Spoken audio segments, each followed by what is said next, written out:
may hamay rin mo lang.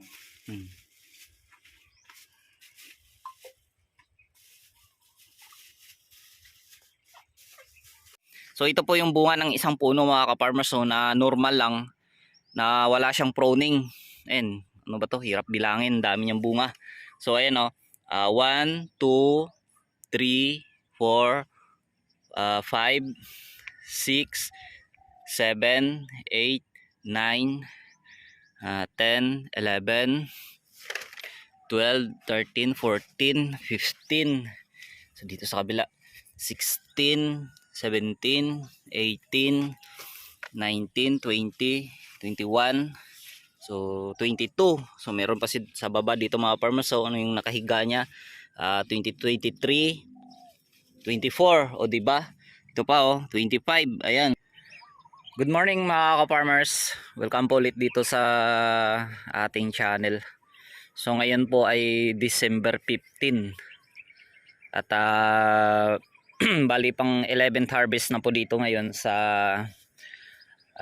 aking talong na Calexto F1. So bali Friday po ngayon mga ka-farmers. So nung last harvest ko ay nung Martes. So Miyerkules, Huwebes, Biyernes, so 2 days gap. 2 days gap mga ka-farmers, no, pitas ulit tayo. So next harvest ay another Martes po ulit, next week po yun. So sa Biyernes, Sabado, Linggo, Lunes, so 3 days gap naman po yun. So doon ba sa araw po ng Martes at doon ako nakakapitas ng medyo marami-rami. Ayan. So ito pala yung tinutukoy ni Boss Insakto TV sa aking talungan. So napansin niya siguro ito. So sabi kasi nila mga farmers, nakakahawa daw po ito. Ayan. So sabi nila bunutin, kunin na lang po daw ito. So hindi ko po ito binubunot, boss. Dahil ano to. So simula pa kasi nung paglaki niya, ganyan na po yung dahon niya. So wala naman siyang hinawaan. So hindi naman siya ibig sabihin na baka sabihin nyo na sakit or virus. Wala naman siya hindi naman siya, wala naman siyang hinawaan. At okay naman yung mga katabi niya. At ayan namunga pa nga siya talaga ng maganda. Ayan yung kanyang bunga. Sa isang tangkay 4 na piraso. Pero ano na yan mga farmers, halos isa lang yan dyan yung magiging class A. Ayan malalaki po yung bunga niya mga farmers. Diba? At sunod-sunod yung mga bunga niya. At meron din yung dun yung isa malaki. Ayan, diba? So hindi ko po yan binubunot. So meron akong nakaraan dati na binunot. Talagang siya. Ayan. Karoon na naman ako dito mga farmers ng lantang talbos.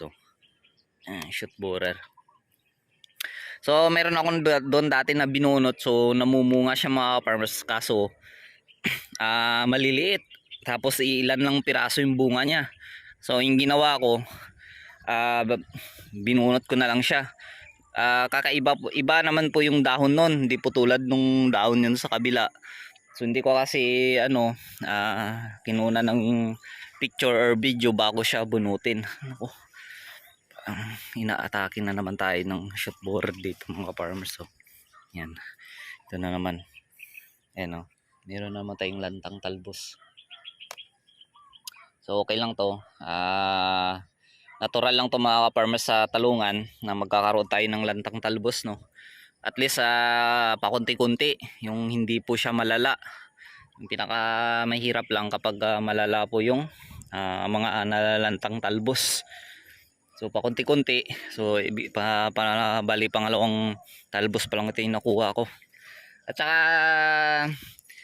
sa katagalan na pagtatanim ko mga ka-farmers ng Calixto, pag nagkakaedad na po siya, nag-a-adjust na po sa bunga at hindi na po siya masyadong nagkakaroon ng quality na bunga. Yung tulad po nung mga pang-5, pang-7 harvest hanggang 8, so malalaki po yung bunga niya at mahaba, halos talaga ganun.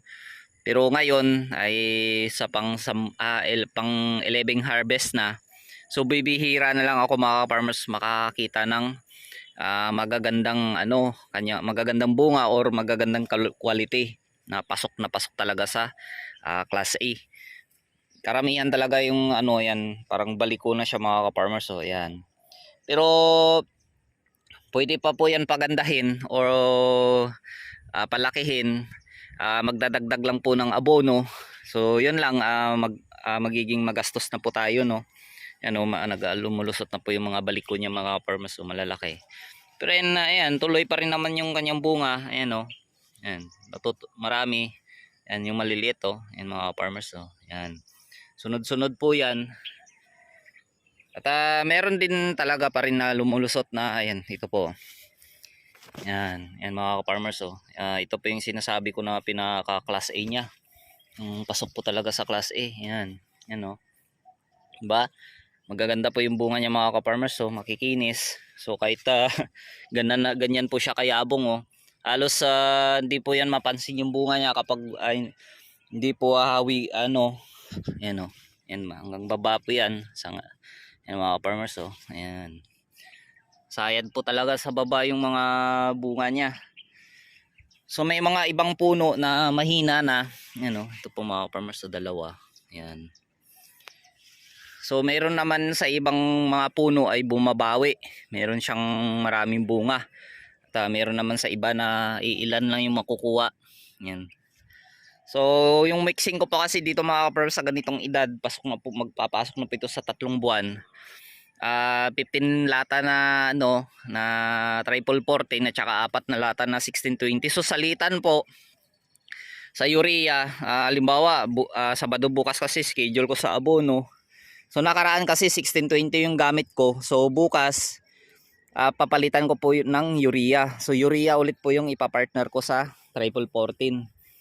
So bali lang po yun mga farmers, no, isang lata lang po ng urea sa 16 liters. Tapos sa kabuuan, sa 4 po kasi na 16 liters yung laman ng tab ko doon. So nilalagyan ko po yun ng 15 na lata ng sardinas ng triple 14. At saka tigi isang lata lang po ng urea, or next week isang lata lang po ng 1620. Yun po yung pinaka partner ng triple 14. Ano. So yung malakas lang na timpla ko dito ay yung triple 14. So pag maganda pa rin naman yung presyuhan ng talong po dito sa amin mga farmers, no. Kahit sabihin ko pa na magdagdag po ako ng ng abono, dadagdagan ko pa kasi ibig sabihin pwede ko rin gawin na hanggang 20 na lata sa yan. Ito na po sa isang tab na po yan. So sa 4 na 16 liters, kapag ginawa ko na po na 20 na lata na sardinas, so ibig sabihin sa ganitong 16 liters ay lilimang lata na po ng triple 14, plus pa po yung partner ng isang lata na 1620 or urea. So tapos application sa kada puno ay 3 cans pa rin po siya mga farmers, no. So hindi tayo magdadagdag sa sa puno niya, o sa abono lang po, sa timplada tayo magdadagdag. Kasi kapag nagdagdag pa ako mga ka-farmers sa puno niya, o gagawin kong 4 na lata, talagang medyo matatagalan ako sa pag-aabono. Kaya sa timplada lang po ako ng abono magdadagdag, hindi po sa kanyang puno. Dahil kahit medyo tapang-tapangan ko yung abono mga farmers, dahil ay pagka Sabado kasi abono, tapos pagka Linggo yun na po yung pagpapatubig. So sabay banlaw na rin po yung mga farmers, no. Kaya makakain niya po kaagad yung abono na i-apply ko dito kahit medyo matapang-tapang na. Sobrang mayabong na kasi siya mga farmers, oh. Ayan, lalot na wala itong pruning, at saka hindi rin ako nakapagbawas ng dahon, kaya kailangan na todo abono. Ayan mga farmers, oh. Okay siya, marami siyang mga bunga-bunga. Ayan. Ayan, diba? Dami siya. So ayan, mamimitas na lang ako mga farmers, dahil ayan, sumikat na po kasi yung araw. Medyo na hindi kaagad ako nakapagmitas dahil nagdilig pa kasi ako ng sili kaninang madaling araw, so mano-mano lang. Tsaka yun, tapos nagsaing ako dun, so magkakape. O di ba? So hindi naman yan karamihan dito mga farmers. So may mga bunga-bunga rin ito. Yan oh. Sa baba. Yan ito. Marami rin siya oh. Yan. Yan dito po. So bali mamimitas lang po ako muna mga farmers dahil mamaya sobrang sakit na po ng init. So abangan nyo na lang po kung mga ilang kilo po yung mapipitas ko po dito. Update mga farmers. Ayan, bali apat na bundle po tag 15 at saka apat na bundle din po na tag 10 kilos. So total po yan ng 100 kilos po lahat at saka plus po itong 24 kilos na class B. So 124 at saka itong 4 kilos. So nagtotal po siya ng 128 kilos po kabuuan mga ka-farmers no. Hindi na po kasama itong yung RR o yung pinaka-reject niya. So wala namang tusok in mga farmers no. Sadyang maliliit lang po talaga. So pang gulay-gulay lang. So maintain lang talaga mga farmers sa 100 kilos na class A. So ayan bumaba yung kanyang class B at saka nabawas-bawasan na rin po yung may tusok, yung may prot borer na Yan, sobrang na po yung init. Grabe. So bali schedule na naman bukas yan sa abono. Tapos sa pagkalinggo, sabay banlaw, pagpapatubig. So mag-iisang buwan na po na walang ulan po dito sa amin mga ka-farmers kaya magastos talaga sa pagpapatubig sa diesel.